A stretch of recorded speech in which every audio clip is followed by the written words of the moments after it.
श्री परमात्मने नमः। लक्ष्मीनाथसमारम्भां नाथयामुनमध्यमाम् अस्मदाचार्यपर्यन्तां वन्दे गुरुपरम्पराम्। यो नित्यमच्युतपदाम्बुजयुग्मरुक्म व्यामोहतस्तदितराणि तृणाय मेने अस्मद्गुरोर्भगवतोऽस्य दयैकसिन्धो रामानुजस्य चरणौ शरणं प्रपद्ये।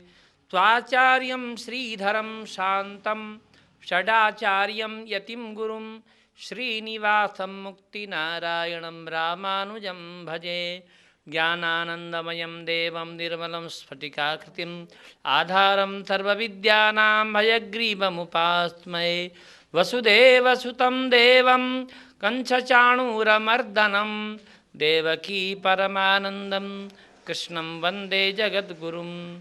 सच्चिदानन्दरूपाय विश्वोत्पत्त्यादिहेतवे तापत्रयविनाशाय श्रीकृष्णाय वयं नुमः। नारायणं नमस्कृत्य नरं चैव नरोत्तमं देवीं सरस्वतीं व्यासं ततो जयमुदीरयेत्। बोल वृंदावन बिहारी लाल की, श्री कृष्णचंद्र महाराज की, सनातन वैदिक धर्म की। अखिल कोटि ब्रह्मांड नायक परब्रह्म परमात्मा भगवान श्रीमन नारायण की असीम अनुकंपा से हम लोगों ने ऐसा सौभाग्य प्राप्त किया है कि श्रीमद् भगवत गीता के प्रत्येक श्लोक और प्रत्येक शब्द प्रत्येक अक्षर का हम चिंतन कर रहे हैं। ये कथानक न हो करके एक व्याख्यात्मक है। श्रीमद् भगवत गीता का अध्ययन अध्यापन घर घर में होना चाहिए। हम अपने बच्चों को इसकी शिक्षा दें। बच्चे 5, 7, 10, 20, 30 श्लोक गीता के जानेंगे तो उनके जीवन में बहुत काम आएगा। संसार में बहुत बड़ी अशांति है और शांति की इच्छा रखने वाले लोग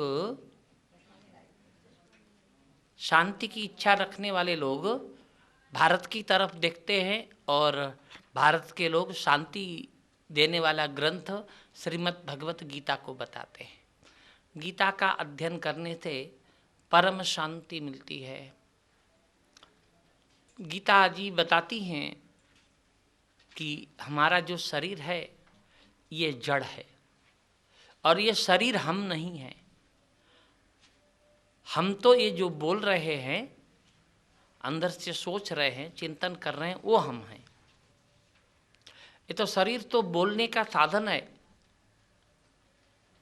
हम जिसको कहते हैं वो इस शरीर से अलग होकर के रहता शरीर में ही है किंतु अलग होकर के रहता है। और जब जब भी अशांति होती है उसमें कारण क्या है? हम शरीर और आत्मा को एक मान रहे हैं। देहात्म भाव कहते हैं इसको। शरीर और आत्मा को एक मान करके हम सोच रहे हैं, इसलिए हम परेशानियों में रहते हैं, दुखों में रहते हैं। दुख तो आते ही हैं किंतु दुखों की अवस्था में भी विवेकशील होकर के, ये तो शरीर का काम है, शरीर में ऐसा होता रहता है। आत्मा तो दुखमय नहीं है, आत्मा तो नित्य सुखी है। मैं इस शरीर से भिन्न हूँ, लेकिन आत्मा को अनुभव हो रहा है क्योंकि आत्मा इस शरीर में आकर के विद्यमान है। हम शरीर से आत्मा को अलग करके सोचने लगें तो ये दुख कम लगेंगे, ये कष्ट कम लगेंगे।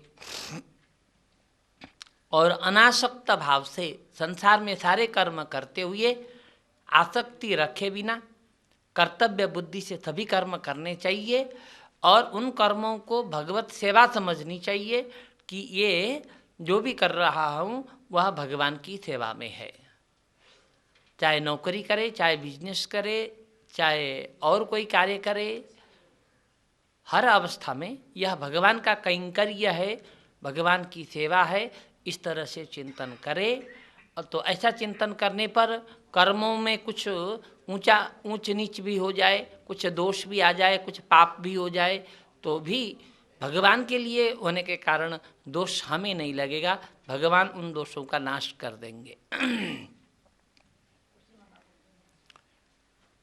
और इस तरह से भगवान ने अर्जुन को समझाते समझाते अपने स्वरूप का वर्णन किया। तो उस अवस्था में अर्जुन को संदेह हुआ कि जिस तरह के स्वरूप का वर्णन ये कर रहे हैं, क्या सचमुच ऐसे हैं भी भगवान? भगवान क्या इसी रूप में हैं? भगवान, मैं आपके जिस तरह से आपने वर्णन किया है उस रूप का मैं साक्षात दर्शन करना चाहता हूँ। जैसा आप बता रहे हो उस रूप का दर्शन तो इन आँखों से हो नहीं रहा है, न देवता लोग देखते हैं, न दानव लोग देखते हैं उस रूप को। अब आप हमें उस रूप का दर्शन करा ही दीजिए।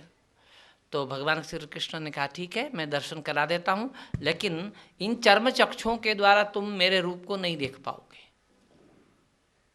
भगवान ने दिव्य चक्षु दिया। दिव्य चक्षुओं के द्वारा अर्जुन ने जब भगवान का दर्शन किया तो भयभीत भी हो गया, प्रसन्न भी हो गया अर्जुन। एक तरफ तो कह रहा है कि मैं बहुत प्रसन्न हूँ, और दूसरी तरफ कह रहा है अर्जुन कि मैं बहुत भयभीत हूँ, बहुत देर तक इस रूप को नहीं देख पाऊंगा। इसलिए आप जैसे पहले थे वैसे हो जाइए। इस तरह से प्रार्थना करने पर भगवान फिर पहले के जैसे हो गए। भगवान ने कहा मया प्रसन्नेन तवार्जुनेदं, मया प्रसन्नेन तवार्जुनेदं रूपं परं दर्शितमात्मयोगात्, रूपं परं दर्शितमात्मयोगात्, तेजोमयं विश्वमनन्तमाद्यं, तेजोमयं विश्वमनन्तमाद्यं, यन्मे त्वदन्येन न दृष्टपूर्वम्। यन्मे त्वदन्येन न दृष्टपूर्वम्। 11वें अध्याय का 47वां श्लोक। यहाँ कहते हैं हे अर्जुन तव अर्जुन इदम,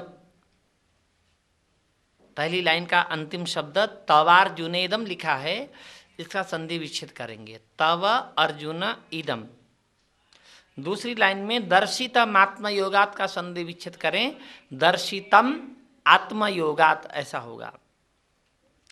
तीसरे लाइन का अंतिम शब्द है विश्वमनंत माध्यम, इसका संधि विच्छेद करेंगे विश्वम अनंतम आद्यम। और चौथे लाइन में यन में क्या संधि विच्छेद करेंगे तो यत में। त्वदन्येन का संधि विच्छेद है त्वद अन्येन। अब इसका अर्थ है हे अर्जुन तुम्हारे ऊपर बहुत प्रसन्न होने के कारण, मया प्रसन्नेन, तुम्हारे ऊपर बहुत प्रसन्न होने के कारण यह रूप मैंने दिखाया है। इदम रूपम परम रूपम दर्शितम, कैसे दिखाया आपने? और इस समय तो नहीं दिख रहे हैं, क्योंकि आत्मयोगात मेरा वह योग है। योग के बहुत अर्थ हैं, योग कर्मसु कौशलम, योग के बहुत अर्थ हैं। मैंने आत्मयोग के द्वारा, अपने शक्ति के द्वारा, मेरी जो शक्ति है उस शक्ति के द्वारा मैंने इस रूप को तुम्हारे सामने प्रकट कर दिया है। यह रूप कैसा है? तेजोमयम, केवल तेज ही तेज का पुंज है। विश्वम, सर्वत्र व्याप्त है यह रूप। अनंतम, इसका कोई अंत नहीं है, कहाँ जाकर के यह पूरा हो जाएगा ऐसा नहीं है। आद्यम, और ऐसा रूप सबसे आदि है, इस ऐसा रूप और किसी का नहीं है। और जो मेरा इस तरह का रूप है त्वदन्येन न दृष्टपूर्वम, त्वदन्येन माने तुम्हारे बिना, माने तुम्हारे अलावा, तुम्हारे अतिरिक्त और किसी ने भी इस तरह के रूप का दर्शन अभी तक नहीं किया है। मार्कंडेय जी को भगवान ने अपनी लीला दिखाई थी। बटस्य पत्रस्य पुटे शयानम बालम मुकुंदम शिरसा नमामि। एक बट पत्र में, बट बने बट वृक्ष के पत्ते में भगवान श्री कृष्ण प्रकट होकर के, बाल रूप में प्रकट होकर के, उस समय उन्होंने सारे संसार की रचना, सृष्टि, प्रलय सब कुछ दिखाई थी, फिर भी इस तरह का रूप नहीं दिखाया था। तो मैंने जो रूप तुमको दिखाया, जो 11वें अध्याय में वर्णन हुआ, ऐसा रूप तुम्हारे अतिरिक्त और किसी ने दर्शन नहीं किया है। त्वद अन्येन न दृष्ट पूर्वम। और इस तरह के रूप को देखना हर साधक के लिए संभव नहीं है। क्यों? न वेद यज्ञाध्ययनैर्न दानैः, न वेद यज्ञाध्ययनैर्न दानैर्, न च क्रियाभिर्न च न तपोभिरुग्रैः, न च क्रियाभिर्न तपोभिरुग्रैः। एवं रूपः शक्य अहं नृलोके, एवं रूपः शक्यहं नृलोके, द्रष्टुं त्वदन्येन कुरु प्रवीर। द्रष्टुं त्वदन्येन कुरु प्रवीर। अंतिम शब्द है कुरु प्रवीर। ये अर्जुन के लिए संबोधन है।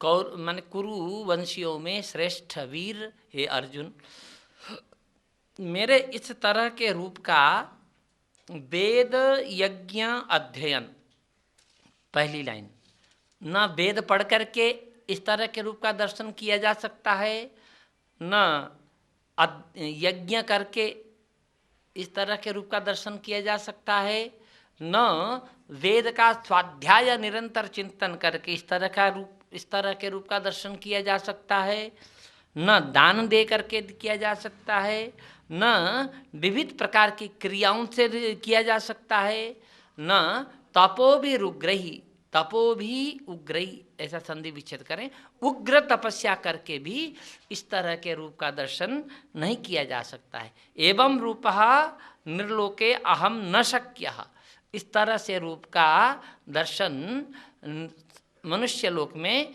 नहीं हो सकता, मैं नहीं देखा जा सकता। द्रष्टुम तदन्येन, तुम्हारे अलावा और कोई इस तरह के रूप का दर्शन संसार में कोई भी नहीं कर सकता।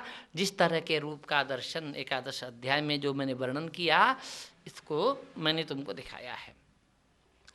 माते व्यथा मा च विमूढ़ भावो, माते व्यथा मा च विमूढ़ भावो, दृष्ट्वा रूपं घोरमिद्रिं ममेदं, दृष्ट्वा रूपं घोरमिद्रिं ममेदं, व्यपेतभिः प्रीतमनाः पुनस्त्वं, व्यपेतभिः प्रीतमनः पुरस्त्वं, तदेव मे रूपमिदं प्रपश्य।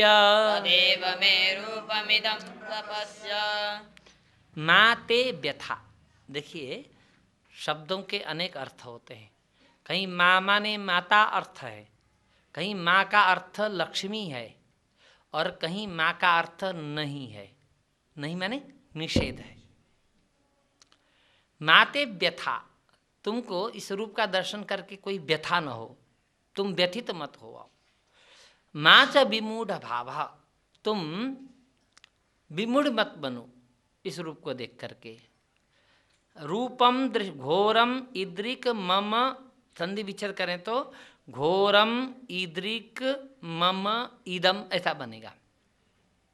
मम मेरा, इदम इस, इद्रिंग इस तरह के, रूपम दृष्ट्वा रूप को देख करके तुमको किसी भी प्रकार की व्यथा नहीं होनी चाहिए, और किसी भी प्रकार का विमूढ़ नहीं होना चाहिए, मोह नहीं होना चाहिए।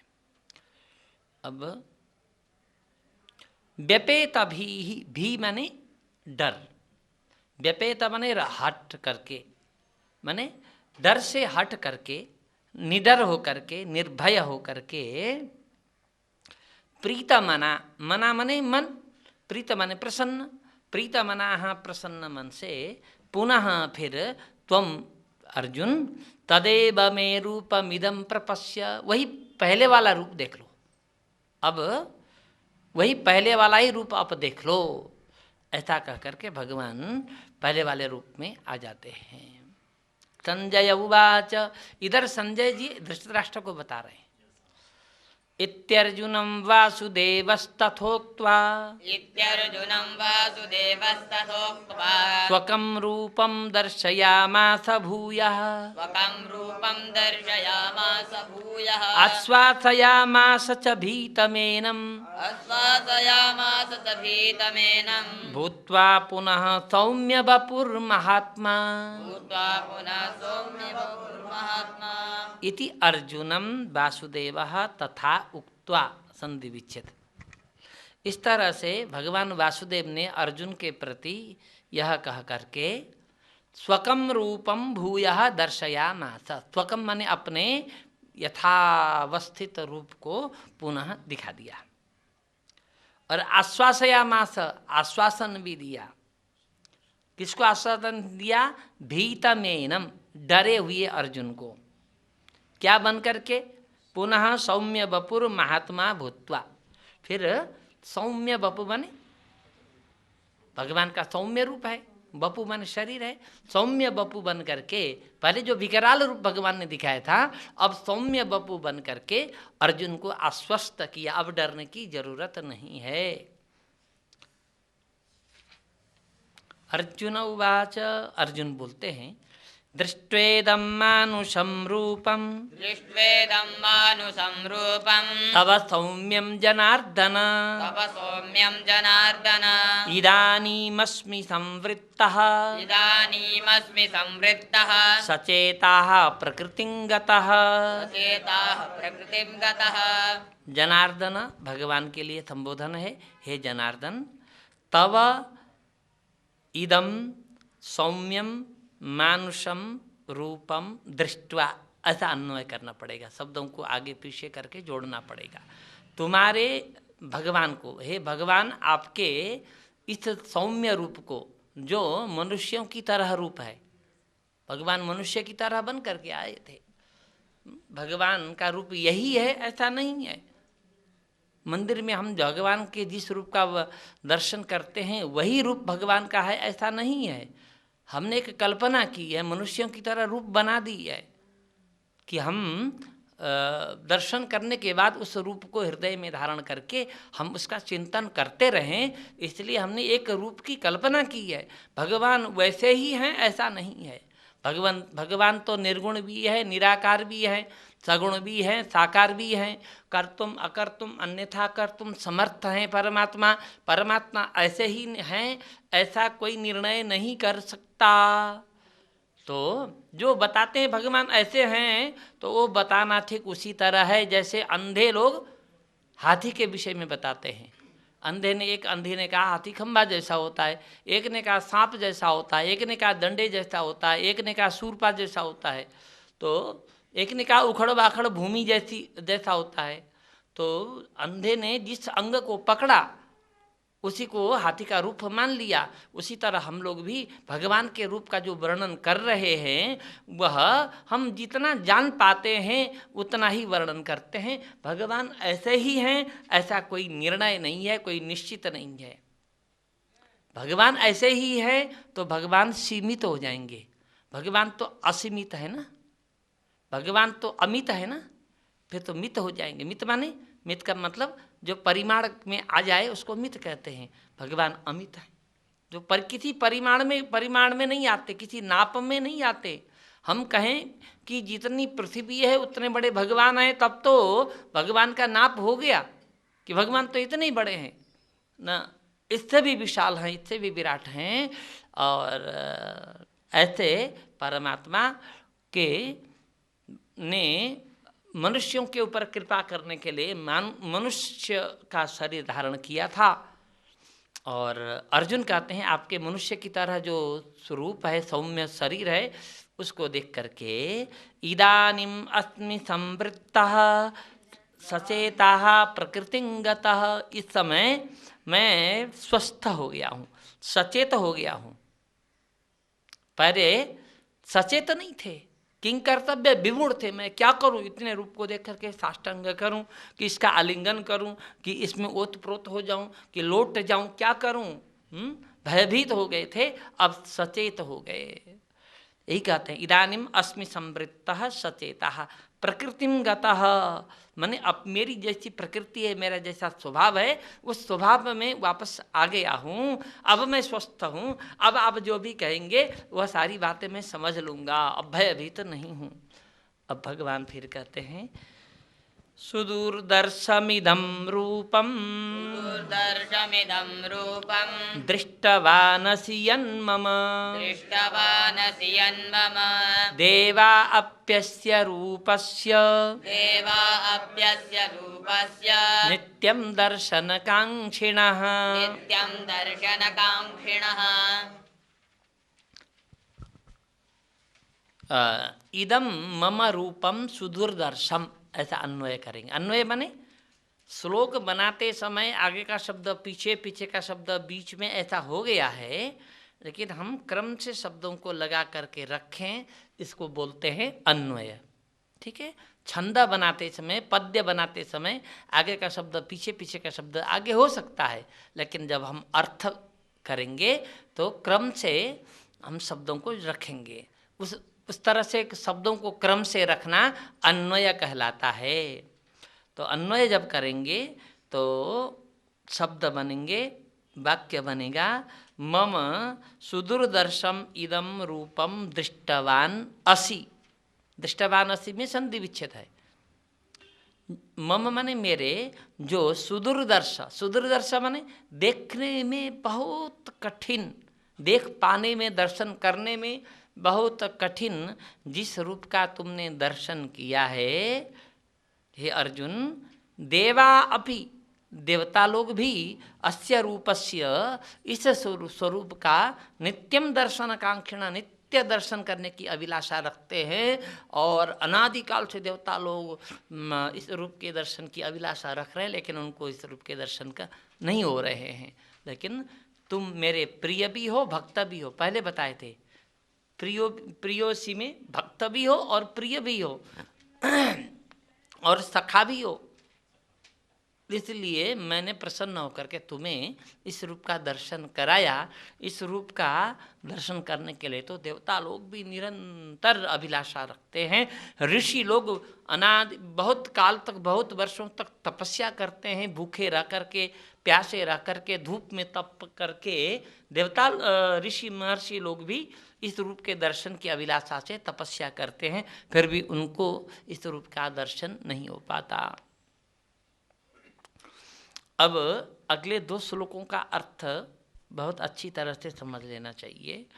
नाहं वेदैर्न तपसा, नाहं वेदैर्न तपसा, न दानेन न चेज्जया, न दानेन न चेज्जया, शक्य एवं विधो द्रष्टुं, शक्य एवं विधो द्रष्टुं, दृष्टवानसि मां यथा। दृष्टवानसि मां यथा। दोनों श्लोकों का एक साथ अर्थ करें तो ठीक से बैठेगा। भक्त्या त्वनन्यया शक्य, भक्त्या त्वनन्यया शक्य, अहमेवं विधोऽर्जुन, अहमेवं विधोऽर्जुन, ज्ञातुं द्रष्टुं च तत्त्वेन, ज्ञातुं द्रष्टुं च तत्त्वेन, प्रवेष्टुं च परन्तप। प्रवेष्टुं च परन्तप। 2 संबोधन है अगली लाइन में, दूसरे श्लोक में, अर्जुन और परंतप, ये अर्जुन के लिए संबोधन है। मैं इस तरह के रूप में देखा नहीं जा सकता, जिसके द्वारा वेदैहि, अहम वेदैहि न, मैं वेद पढ़ कर के, वेद पढ़ने वालों को इस तरह से दर्शन नहीं देता, और तपस्या करने वालों को भी इस तरह से दर्शन नहीं देता। न दाने, न दान करने वालों को भी इस तरह से दर्शन नहीं देता। न च इज्जया, चेज्जया में संधि विच्छेद है। इज्जया, इज्जया का अर्थ है यज्ञ, बड़े बड़े यज्ञों के द्वारा भी मैं दर्शन में नहीं आता। शक्य एवं विधो द्रष्टुम, इस तरह से मैं नहीं देखा जा सकता। दृष्टवान असि माम यथा, जिस तरह से तुमने मेरे, जिस तरह के रूप का दर्शन तुमने किया है, उस तरह के रूप का दर्शन न तो वेदों के द्वारा हो सकता है, न तपस्या से हो सकता है, न दान के द्वारा होता है, न यज्ञों के द्वारा होता है। तो प्रभु आप कैसे दिखते हैं, माने आप कैसे दिखाई पड़ते हैं, फिर आपके तादृश रूप का दर्शन हम कैसे कर सकें, उसका उत्तर अगले श्लोक से देते हैं। भक्त्या, ध्यान रखिएगा, मैं भक्ति से दर्शन में आ जाता हूं। ध्यान रखिएगा, ये केवल योग करने वाले, योग के साथ में ईश्वर चिंतन न करने वाले, भक्ति न करने वाले, योग तो कर रहे हैं भक्ति नहीं कर रहे हैं, तो उस योग के द्वारा भी भगवान का दर्शन नहीं हो सकता। तो भक्ति से ही मैं दर्शन में आता हूं, ये कहते हैं भक्त्या। तो भक्ति कैसी होनी चाहिए? अनन्यया, तू अनन्यया। अनन्यया, अनन्या का अर्थ है एक के अलावा दूसरे का न होना, अनन्य होना। पत्नी पति की अनन्य होती है,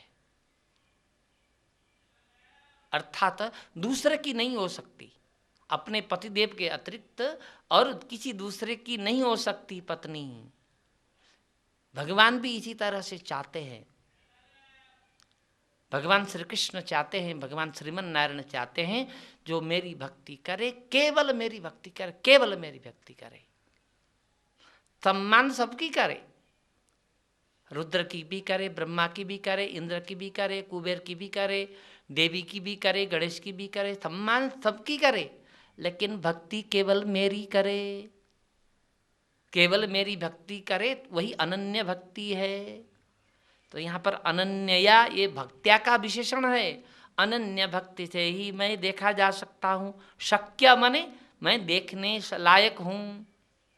अहम एवं विधोर्जुन, अहम एवं विधा, इस प्रकार के रूप में मैं अनन्य भक्ति के द्वारा ही देखने में आता हूँ। हे अर्जुन, केवल देखने में आते हैं नहीं, ज्ञातुम,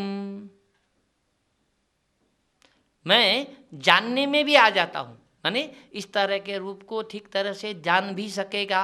किसके द्वारा जान सकेगा? अनन्यया भक्त्या, ऊपर वाली लाइन को जोड़िए, वही अनन्य भक्ति से मैं जानने में आता हूँ। द्रष्टुम, ठीक तरह से देखने में आता हूँ। तत्वेन प्रवेष्टुम, तत्वपूर्वक प्रवेश करने में भी आ जाता हूँ। प्रवेष्टुम माने प्रवेश करने में, अर्थात ऐसे भक्त मेरे में तत्वपूर्वक प्रवेश भी कर सकते हैं। इसके लिए एक ही उपाय है, वह अनन्य भक्ति। भक्ति अनन्य होनी चाहिए।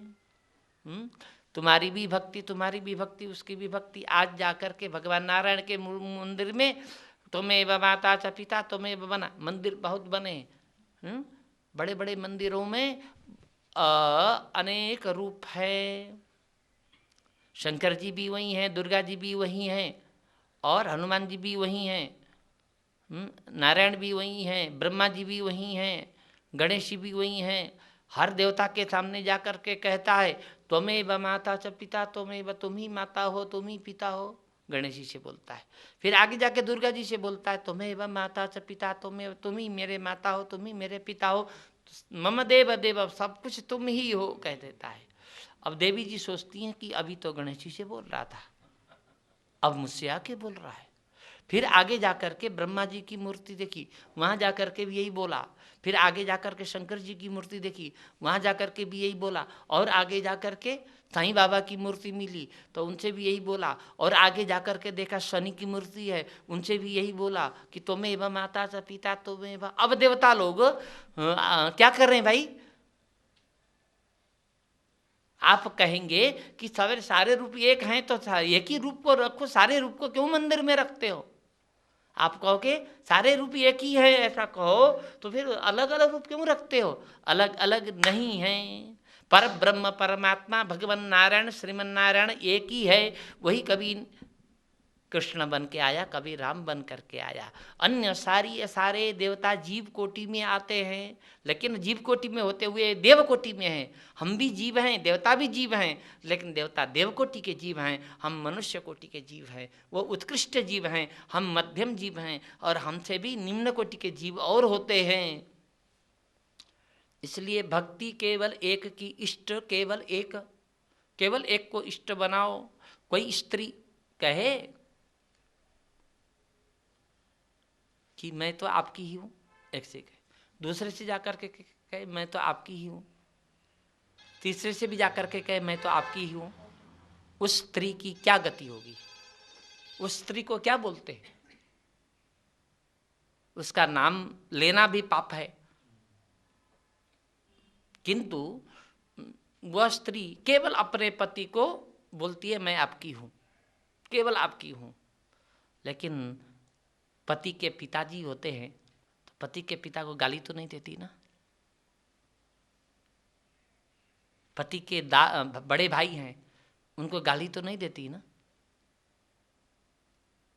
पति की होकर के रहती है लेकिन सम्मान सबकी करती है। लेकिन पति के साथ जो मर्यादा होती है वह मर्यादा और औरों के साथ नहीं हो सकती। ठीक इसी तरह से हमें भी जीवन में एक इष्ट बना लेना चाहिए और उसी इष्ट का हम दास बने, किंकर बने, सेवक बने, उन्हीं की भक्ति करें और बाकी देवताओं को हम क्या करें? सम्मान करें। लेकिन इष्ट हमारे एक। अब शास्त्रों को पढ़ करके इष्ट किसको बनाना चाहिए? राम कृष्ण और नारायण तो एक हैं, क्योंकि अवतार लेकर के आए हैं राम और कृष्ण, तो है तो नारायण ही ये भी। राम को भजो तो भी कृष्ण को भजता है, कृष्ण को भजो तो भी वह राम को भजता है। दोनों का भजन करने वाला नारायण को भजता ही भजता है, ये एक है। मैंने 5 रूप बताए थे, पर, व्यूह, विभव, अंतर्यामी, अर्चावतार।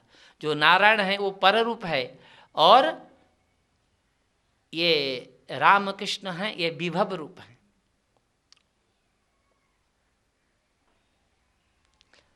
गीता स्पष्ट बताती है अनन्यया। और एक भक्ति शब्द का प्रयोग आया था ना, एक भक्ति, एक की ही भक्ति करके रहो और सबकी भक्ति करोगे तो फिर तो तुम्हारे पैर 2 नावों में रहेंगे। 2 नावों में पैर रखने वाला व्यक्ति क्या होगा?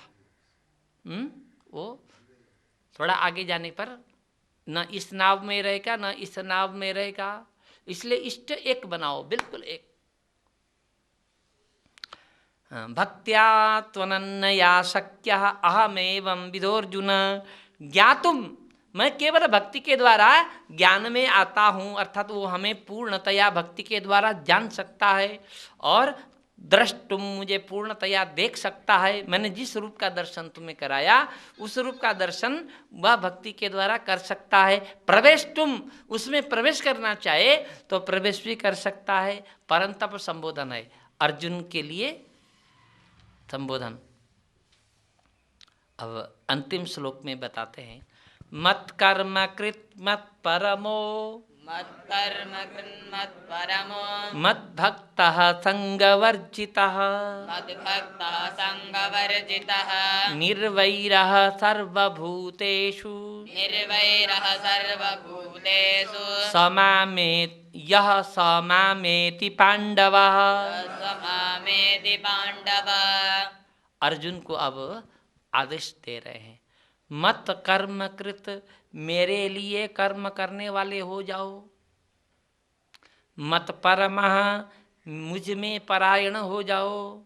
मत भक्तः, केवल मेरे भक्ति करने वाले हो जाओ। संगवर्जितः, संग माने आसक्ति, संसार में आसक्ति से रहित हो जाओ। निर्वैरा,